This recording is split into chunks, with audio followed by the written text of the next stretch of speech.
तो अपन क्या पढ़ रहे थे, विसर्ग संधि। विसर्ग संधि में क्या होता है, विसर्ग से पहले के पहले क्या आएगा, पहले वर्ण पहले अक्षर का अंतिम वर्ण विसर्ग होगा तथा प्लस के बाद या तो पहला वर्ण स्वर होगा या क्या होगा, व्यंजन। दोनों का क्या होगा, सार्थक मेल होगा। क्या होगा, सार्थक मेल होगा।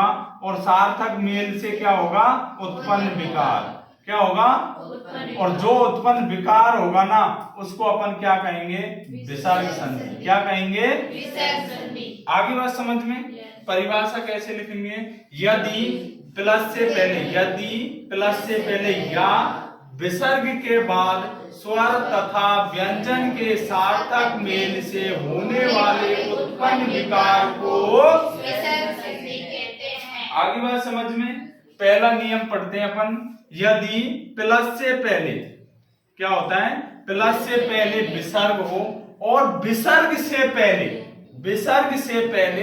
ए हो। क्या हो, और प्लस के बाद या आने वाले अक्षर का प्रथम वर्ण क्या हो, ए हो। ऐसे भी तो बात एक ही है, या ऐसे कहते हैं प्लस से पहले विसर्ग और विसर्ग से पहले ए हो और प्लस के बाद ए हो। आगे बात समझ में, तो दोनों मिलकर क्या, विसर्ग और ए मिलकर क्या हो जाएंगे, ओ। क्या हो जाएंगे, ओ। ये नियम समझ गए। देखो एक उदाहरण से देखते हैं, उदाहरण से तुमको क्लियर हो जाएगा। मने धन ए विराम, मने धन ए विराम। देखो अपन का नियम क्या कहता है, यदि प्लस से पहले विसर्ग हो तो है, ठीक है, और विसर्ग से पहले ए हो तो है ना, और आने वाले वर्ण का प्रथम वर्ण ए हो तो है, तो विसर्ग और आने वाला वर्ण मिलकर क्या हो जाएगा, ओ। क्या हो जाएगा, ओ। आगे बात समझ में, तो ये मिलकर क्या हो जाएंगे, ओ। तो क्या हो जाएगा, मैनो विराम। समझ गए नियम, कोई दिक्कत किसी को है तो बताओ। यदि विसर्ग से पहले ए हो और आने वाले अक्षर का प्रथम वर्ण ए हो तो दोनों मिलकर ओ हो जाता है। जैसे मन है धन ए विराम, ए विसर्ग और ए मिलकर क्या हो गए, ओ। क्या हो गए, ओ। तो ओ की बस ओ की मात्रा लग गई बीच में, मनो भी राम। आगे बात समझ में, कोई दिक्कत नहीं। दूसरा देखें, और एक उदाहरण और, मन है धन अनुकूल, मने धन अनुकूल। वही बात है, विसर्ग से पहले ए मिल गया और विसर्ग के बाद ए, तो दोनों मिलकर क्या हो जाएंगे, क्या हो जाएंगे, तो क्या बन जाएगा, मनोनुकूल।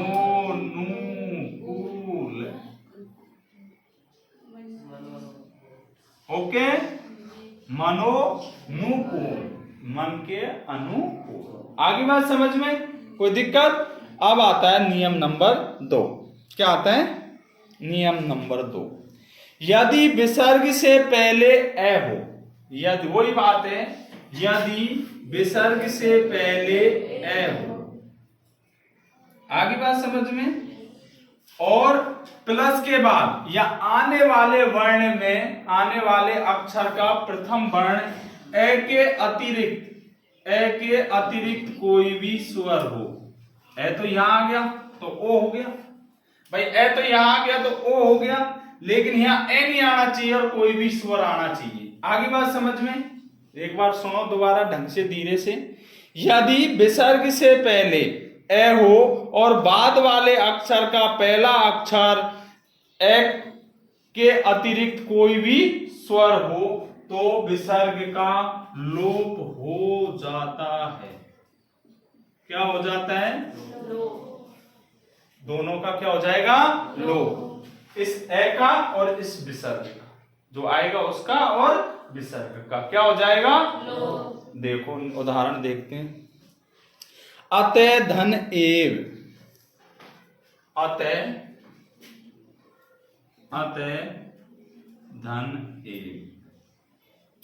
आगे बात समझ में, कुछ क्या समझ में आई बताओ।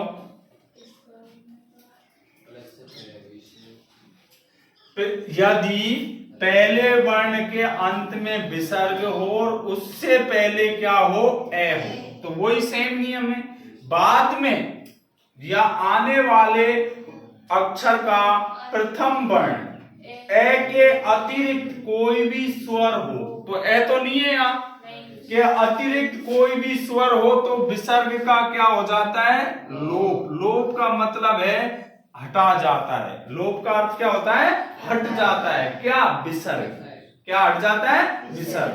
तो क्या बनेगा, अतेव। क्या बनेगा, अतेव बन गया ना। क्या नहीं, वो बात लिखा ऐसे जाएगा, ये गलत। मात्रा जब लगाएंगे अपन, जब इसका और शुद्धिकरण करेंगे, लिखेंगे अपन, शब्द बनाएंगे, तब ऐसे ही बनेगा। अतेव, अतएव, ठीक है नहीं, वो अइतेव हो जाएगा। इसमें मात्रा तो अइतेव, और ये अतएव। जब संधि विच्छेद करते हैं तो अपन ने लिखा था ना, दिग्गज दी आधा गे और जे, जबकि अपन उसको ऐसे भी लिख सकते हैं, लेकिन जब संधि पूछ रहा है तो शुद्ध शब्द यही माना चाहिए। आगे बात समझ में, कोई दिक्कत। दूसरा है यश धन इच्छा। यश है धन इच्छा। नियम था अपना, यदि विसर्ग से पहले ए हो और विसर्ग के बाद ए के अतिरिक्त कोई भी तो ये जो ए था और ये जो विसर्ग था, इसका क्या हो जाएगा, लोप। आगे बात समझ में, तो लोप हो जाएगा, बस सीधा ही हो जाएगा। ये से ई चे छा, ये शिक्षा। इसमें भी नहीं लगी ना मात्रा। आगे बात समझ में, और बस दो ही और बताऊं क्या, उदाहरण के गणे ही है, ठीक है। तो नियम क्या हो गया अपना, यदि विसर्ग से पहले ए हो और विसर्ग के बाद ए के अतिरिक्त कोई भी स्वर हो तो विसर्ग का लोप हो जाएगा। आगे बात समझ में, कोई दिक्कत। नियम नंबर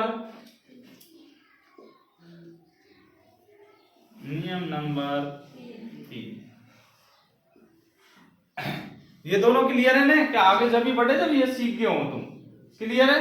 नियम नंबर 3, यदि विसर्ग से पहले ए हो, क्या हो, विसर्ग से पहले ए हो, बात यही कंडीशन चल रही है सब में, ठीक है। और प्लस के बाद या विसर्ग के बाद किसी भी वर्ग का तीसरा या चौथा वर्ण आए। देखो नियम क्या है अपना, यदि विसर्ग है और विसर्ग से पहले ए है, यही अभी यही नियम चल रहे हैं ना अपने। और प्लस के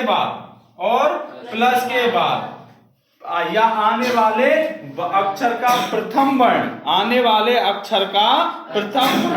किसी भी वर्ग का, जो कैचेटेटे पे वर्ग थे ना अपने, कैचेटेटे पे वर्ग का तीसरा या चौथा वर्ण हो। अब यहाँ कैचेटेटे पे लिखने की तो जरूरत नहीं है, किसी भी वर्ग का तीसरा या चौथा वर्ण हो, या फिर ये रे ले बे हो, या फिर ये रे ले हो। आगे बात समझ में, तो क्या हो जाएगा, तो विसर्ग ओ में बदल जाएगा। वही बात थी यहां थी ना, उसका अलग बड़ा रूप है। तो विसर्ग का ओ हो जाएगा। क्या हो जाएगा, ओ। अब देखो ये तो नियम मैंने अलग बता दिया, जबकि अपन इस नियम को इसी में इंक्लूड कर सकते थे ना। यदि विसर्ग से पहले ए हो और विसर्ग के बाद कोई भी स्वर हो अथवा किसी भी वर्ग का तीसरा या चौथा वर्ण हो, या ये रे ले बे हो, तो विसर्ग का ओ हो जाता है, बस। लेकिन यहां थोड़ा सा ध्यान रखना है, ये जो ए है ये ओ में सम्मिलित होता है, ये जो ओ है ये क्या होता है, सम्मिलित होता है, और जो वर्ण है वो इसमें सम्मिलित नहीं। इतना सा अंतर, अगर एक नियम बनाते तो, लेकिन अलग अलग अपने इसीलिए कि यहां तो वो सम्मिलित हो रहा था, यहां ये सम्मिलित नहीं होंगे, ठीक है ना। यदि विसर्ग से पहले ए हो और विसर्ग के बाद किसी भी वर्ग का चे के चे टे ते पे वर्ग का तीसरा या चौथा वर्ण आए और या ये ले आए तो विसर्ग का ओ हो जाएगा। जैसे अभी लिखा था अपन ने, तप है धन बन। आगे बात समझ में।